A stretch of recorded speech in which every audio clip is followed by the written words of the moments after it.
One of the most important things when it comes to working with ink, in fact, drawing in general, is your light source. Knowing where your light source comes from, how it affects the object that you're trying to depict, is going to tell you the answers to most of the questions you're going to run into. In this video, I'm going to be working with ballpoint primarily, but it doesn't matter really when you come to this with ink. It's simply a fast way for me to work with this. So I have 4 examples. And right off the bat, I'm going to start thinking about where my light source is coming from after I widen out these spheres. You'll notice that in sketches like this, I will often draw a little sun above my object. Sometimes in the past, I drew a light bulb. This is simply a shorthand to show where the light is coming from. It's important to practice this from several different angles. If you look at a lot of these kinds of drawings in your sketchbook, the studies and things that you've done, you will probably find that you have a propensity for one side or the other. I don't know why, other than just most of us are either left or right-handed, we seem to approach things in that angle. I'm going to work on the first one, thinking about light being directly above the object. In this case, you can actually use the sides of the object and follow that exact same vertical angle to figure out where your cast shadow is going to be. This, of course, is the space directly below the object, where light actually cannot strike the surface because the object itself is blocking the light from doing so. I will often start with the cast shadow, and in some situations, it's actually all you need to understand that the object is three-dimensional. And at a very base level, that is our goal. The goal is simply to articulate that each of these objects are in fact three-dimensional, that they have form. They exist in a space and they are not flat. As I work on the surface of the object itself, I'm starting from the bottom, where I know that the shadow is going to be darkest, and slowly I'm fading it up that surface. Now, we use spheres for these kinds of studies a lot because they give us a lot of things to work with, but it is key to remember that their surfaces are rounded, which means all of our shadows are going to move gradually across those surfaces. If you work with something like a cube, it's obviously going to be different. You can see here I'm using a ruler to actually articulate the same angle of light, which will help me to understand exactly where my cast shadow is going to go to. You don't have to do this, but it's sometimes a good exercise at the beginning of learning how light works, because you're also now thinking about perspective. You're thinking about the angles of things, and this is really important. Also, it's important to consider that the light here is still directly above the object. So we're assuming that the light is hitting directly from the side, which we will later on look at what happens if that's not the case. When you're working on exercises, when you're honing a skill, when you're trying to understand how something functions, it's really key to eliminate as many variables as possible. As you become more comfortable with shading, with ink in general, it's good to start adding in more variables, to start thinking about more complicated things. But it's really good to keep it simple at the beginning. I'm continuing just to go around the side here to shade this in, to make it look as if there is a gradual fade from that darkness of the heart of the shadow all the way up to where the light is directly striking the object. If this was colored, if this orb was yellow or orange or red, we wouldn't see necessarily a white area directly where the light is striking, nor would we see something that is black in the heart of the shadow on the far side.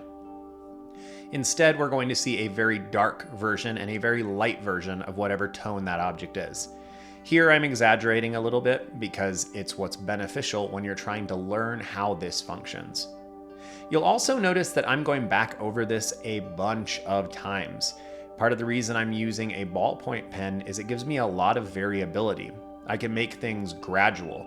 If I was using my normal Micron here, it's a little bit more precise. And I can do that, but it's a lot harder if you're getting started. So I would encourage you, if you are doing this for the first time, or if you're trying to practice using these kinds of strategies when it comes to ink, I would make sure that you use either a pencil or a ballpoint pen. They are a good starting point for this. Now this next object is going to be a little bit different, only in so much as the angle is not as extreme. You can see I've still given myself those guidelines on the side, and I would encourage you to do the same if you are just learning. I'm starting with the mid-tone for the shading on this object, rather than the shadow or the cast shadow itself, though I do have the shape for the cast shadow on the bottom. Sometimes it's good to vary how you approach things because this will help you to figure out which is most comfortable for you and actually just which is going to allow you to understand the form you're working with more. I will vary this just instinctively and partially because I get bored if I do the same thing too often. So don't feel like the way that I did it on the first two objects is the way that you have to do it every single time. It's really just about understanding the three-dimensionality of the object and then working in a strategy that allows you to obtain that level of depiction each time you need to as you work on your ink drawings.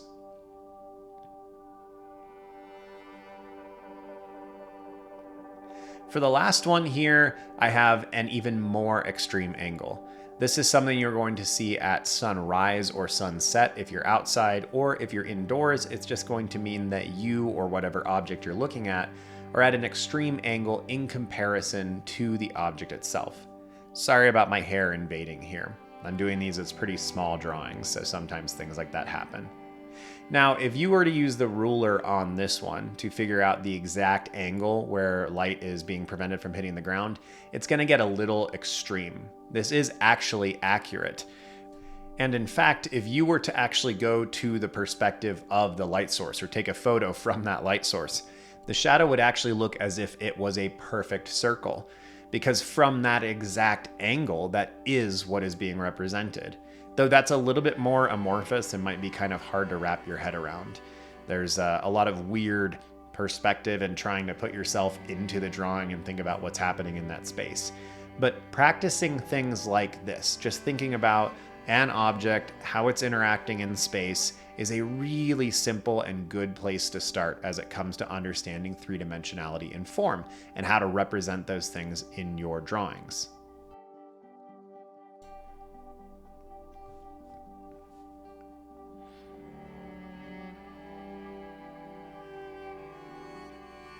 All right, well, we've finished off those first four. If this is the first time that you've approached this or you are dissatisfied with your skills when it comes to this manner of drawing, I would encourage you to practice this a lot of times and start practicing it with other shapes as you get more comfortable. Start trying to think about what this would be like if you used a cube, if you used a cylinder. You could even try more complicated shapes. And in cases where you're not sure, you could actually find something that is an analog for that in real life and actually place it in a situation where a bright light is affecting it. If you don't have a light to set up, you could easily just use your phone or set the flashlight on your phone and put it behind an object and see what that cast shadow looks like, how the object responds. On these examples, I'm going to be working on a little bit more complicated way of looking at this. Thinking about what happens if the light is at the same angle, but it's actually behind or in front of the object. As I mentioned earlier, the ones above are all basically assuming that the light is on the exact same axis as the object, and so we're getting shadows and cast shadows that are reflective of that. Now we're working with a shadow that's being cast toward us, because the light source is actually slightly behind the object and throwing that toward our point of view. So you can see I'm starting in a very similar way, but very quickly you'll note that the shadow is going to creep further up the object than it would have prior. That's because the vast majority of the side that we are seeing is in shadow. So the shadow will seem like it's more extreme or simply like it's larger. These might seem like trivial concerns, or they might even seem like you're trying to wrap your head around too many things when you're just drawing a circle. But the reality is, if you want to become proficient at drawing just about anything and making it look three-dimensional, you're going to be thinking about these things unconsciously in the background all the time.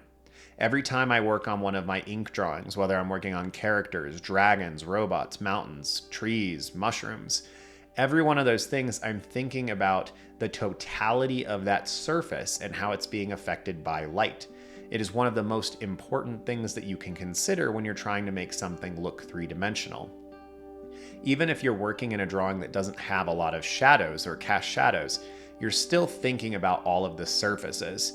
Shadow and shading are some of the most efficient ways to deal with that. But there are strategies like mark making and cross contour hatching, certain techniques where you're allowing the pencil or pen marks to follow the contour of the object that will do similar things. This one can be a little trickier because most of the cast shadow is going to be back behind the object.